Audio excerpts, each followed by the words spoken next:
अस्सलाम वालेकुम, कैसे आप सब। मैं हूं जहां से पाकिस्तानी। तहलका खेज खबर के साथ आपकी खिदमत में हाजिर। आज की ताजा खबर यह है कि जनाब जो बाइडन की पार्टी का एक बंदा, मुबैना तौर पर बंदा, यानी हमें अभी उसका पूरी तरह से अंदाजा नहीं है कि वो उसी का बंदा है, लेकिन उसने पाकिस्तान के एक टीवी चैनल के ऊपर बैठकर, शाहिद नाम का बंदा है वो, लेकिन साथ उसका टाइटल आ रहा था कि मुशीर जो बाइडन, उसने कहा कि जनाब हमारी ट्रंप के साथ बात हो गई है और हमने हमारे कहने पर ट्रंप ने पाकिस्तान की एक मारूफ मुमताज सियासी शख्सियत के साथ बात कर ली है। उसके बाद उससे पूछा गया कि आप ये जो बात कह रहे हैं कि वो एक मुमताज सियासी शख्सियत है, उस शख्सियत का नाम क्या? उसने कहा मैं नाम नहीं बता सकता। उसने कहा कि एंकर ने कहा कि आप तस्दीक कर सकते हैं कि क्या वाकई ऐसा हुआ है कि जो बाइडन के मुशीर के कहने पर, यानी जो बाइडन के कहने पर ट्रंप ने पाकिस्तान की मौजूदा सियासत में जो एक सियासी शख्सियत है उसके साथ उसका राबता हो गया है, क्या इस बात की आप तस्दीक कर सकते हैं? उसने कहा तस्दीक मैं नहीं कर सकता, तस्दीक कोई भी नहीं कर सकता। अपनी ही बात में उन्होंने अपनी बात का जवाब भी दे दिया। इससे ज्यादा दिलचस्प बात पता क्या हुई है? जैसे पाकिस्तान के अंदर इमरान खान और नून लीग या पीडीएम के दरमियान में एक टस्सल चल रही है, एक कांटेदार मुकाबला है और बड़ा इसमें मुकाबला सख्त किस्म का है, दुश्मनी की हद तक मुकाबला है। इसी तरह से जो बाइडन और ट्रंप की जो पार्टी है, डेमोक्रेटिक और रिपब्लिकन, इनमें कांटेदार दुश्मनी वाला मुकाबला है, क्योंकि उसी तरह के केसेस जैसे इमरान खान के ऊपर इन्होंने किए पाकिस्तान में, उसी तरह के केसेस अमेरिका में ट्रंप के ऊपर किए गए। थोड़ी नोयत मुख्तलिफ हो सकती है, लेकिन वहां पर भी केसेस किए गए।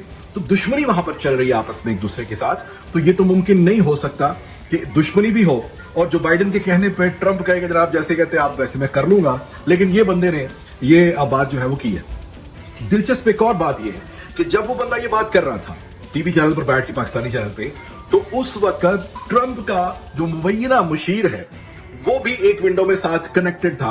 और जब ये जो बाइडन वाले मुशीर ने ये बात की तो ट्रंप वाले मुशीर ने इस बात की तौसीक कर दी। उन्होंने कहा कि जनाब वो तो मुझे नहीं पता कि बात हुई है या नहीं हुई, लेकिन मुझे ये पता है कि शाहिद साहब बहुत ईमानदार बंदे हैं, बहुत जेंटलमैन हैं। नाज़रीन, ये तो थी खबर जो आपने भी देख ली होगी शायद, या फिर देख लेंगे आप। मैं इसका करता हूं पोस्टमार्टम।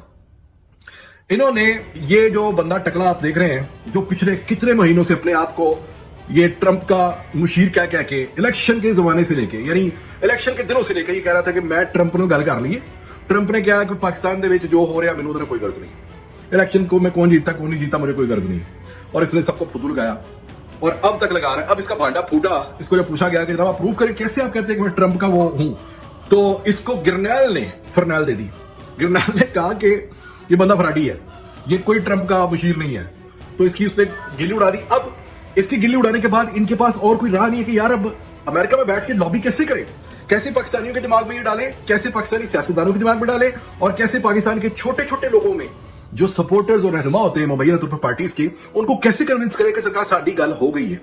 तो ये अब नया एक जैसे शाहिद जट छोड़ा गया था, ऐसे ये शाहिद जट जो है ये छोड़ा गया है सियासत में। ये खुद को कहता है कि मैं जो बाइडन का मुशीर हूं। एक देखो उसने जो बाइडन ने मुशीर भी कैसे रखे हुए हैं, और इनका पता चला है कि ये दुनिया न्यूज के वो भी हैं, कोई उसमें भी काम करते हैं। और दुनिया न्यूज को किसका चैनल है दुनिया को पता है। तो फुदू देखे नाज़रीन कैसे जबरदस्त किस्म लगाया जा रहा है कि इनको लगता है कि जो बाइडन के कहने पर ट्रंप पाकिस्तान में वो करेगा कि जनाब वो इमरान खान को रहने दो, या मेरा कंसर्न नहीं है, जो चल रहा है वो चलने देगा। अगर ट्रंप ने इमरान खान के साथ वफा नहीं करनी, या उसने पाकिस्तान के उसने अपने वोट के साथ वफा करनी है। वोट पाकिस्तानी जो अमेरिका में है, जो 10 लाख कम से कम पाकिस्तानी है, मैं कम से कम बता रहा हूं, वो 10 लाख वोट लेकर बैठा हुआ है। ये वाली हरकतें हो रही है। और दूसरी तरफ आज डॉक्टर नईम रहमान साहब जो हैं जमात इस्लामी वाले, कह रहे हैं कि जनाब इमरान खान अगर जेल में बैठ के बोल दे कि मैं इसराइल को नहीं मानता तो मैं मान जाऊंगा। और सरकार वो तो 50,000 बार कह चुका है, लेकिन जो वफद अपने भेजते रहे हैं इसराइल में, जो जिनके पास वो वफद आते रहे हैं, वहां के जिनके कारोबार है उनके साथ, और जो हुकूमत में बिठाए गए हैं, अगर नईम साहब आपके अंदर वाकई थोड़ा सा भी गैरत का मादा है ना, और अगर आप वाकई में मुसलमानों की नुमाइंदगी कर रहे हैं कहीं पे, तो उनसे कहिए सरकार वो ये बात करें। इमरान रियाज भाई ने एक तज्जिया किया और वो तज्जिया बिल्कुल फिट बैठता है कि डॉक्टर साहब को ये छोड़ा गया है इस बात के ऊपर कि सरकार आप ये बोलें और इमरान खान ये बोले कि मैं इसराइल को नहीं मानता, ताकि हम जाकर ये बोलें कि देखें ट्रंप साहब वो तो इसराइल को नहीं मानता और आप उसको लाना चाहते हैं। तो ये इस तरह की गंदी सियासी, ये पूरा जोर लगा रहे हैं किसी तरीके से इनको इमरान खान का सामना ना करना पड़े, लेकिन अल्लाह ने अगर ये सामना लिखा हुआ ना आपका, तो ये आपको करना पड़ेगा। और जो भी इसमें मजलूम के यानी खिलाफ खड़ा है, इमरान खान के खिलाफ खड़ा है एक ही सफ में, وہ ان کے ساتھ ہی شمار ہوگا. تو جماعت اسلامی کا آج جو نون لیگ سے بڑی پپی جپیاں بڑھ رہی ہیں اس کی وجہ کہ انہوں نے عمران خان کی مخالفت کی ہے, لیکن یہ وقت ایک جیسا نہیں رہتا. نہیں صاحب آپ نے بہت غلط کر دیا. آپ کو 80% لوگوں کی سم ہاؤ سپورٹ حاصل تھی کہ بہت سارے طریقے سے آپ کے لوگ غزہ کے نام پہ, فلسطین کے نام پہ آپ کے ساتھ تھے, لیکن آپ کی ایک اس چول نے کہ یہ جانتے ہوئے بھی کہ وہ 50 بار یہ بات کر چکا ہے کہ میں اسرائیل کو ملک نہیں مانتا, میں وہی کہتا ہوں جو قائد اعظم کہتے ہیں, پھر بھی آپ اگر یہ بات کر رہے ہیں تو آپ منافق ہیں.